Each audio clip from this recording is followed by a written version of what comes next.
Hey everyone, happy Friday and welcome back to another week of In Case You Missed It. We'll get to the stories from Cambria and Blair counties, but first we'll take a look at the stories from Center County. Penn State University President Eric Barron addressed staff and students Thursday with news he didn't want to deliver.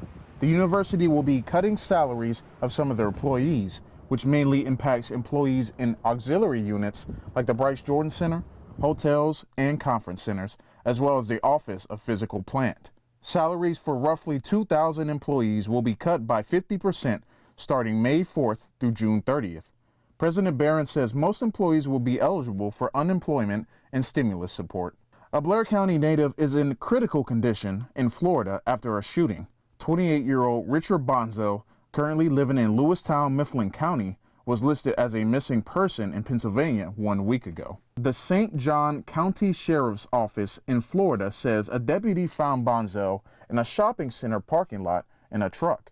Wednesday afternoon, a deputy approached the truck when Bonzo jumped out of the vehicle and began firing a shotgun at him.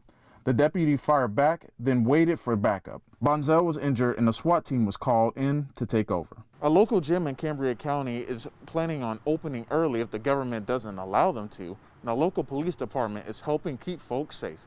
SHAWN RAPP tells us more.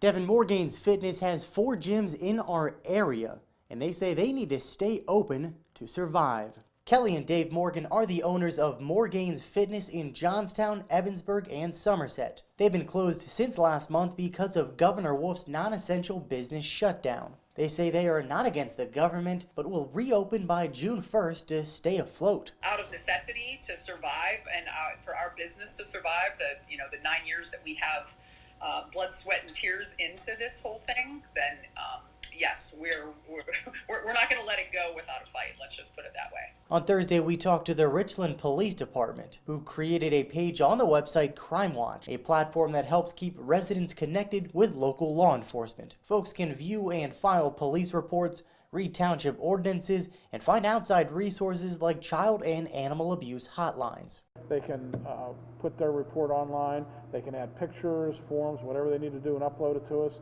It comes here and it gets assigned to an officer who will follow up on it and make contact with the people. And that's a look at some of the stories you may have missed this week in Cambria County. Devin, back to you. Thanks, Sean. Now we'll send things out to our Darby Sparks, who will tell us the things you missed in Blair County. Darby? Thanks, Devin. Well, COVID-19 continues to impact Blair and the surrounding counties this week as the community reacts to the pandemic. On Tuesday, the VA Medical Center in Altoona distributed around 700 free masks to veterans in the area. The masks were made by the center's healthcare workers, adding up to around 2,000 in total to give to local vets. The masks were made by the center's healthcare workers, adding up to around 2,000 in total to give to local vets. It's a huge success, people handing out masks, and this is really helping our veteran population.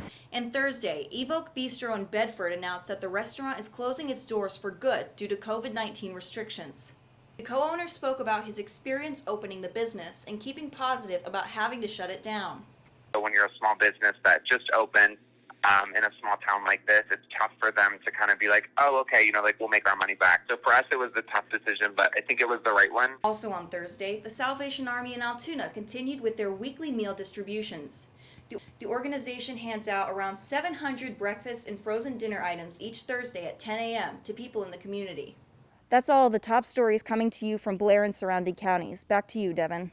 Thanks, Darby. That's all for this week. Tune in next week to see the stories you may have missed.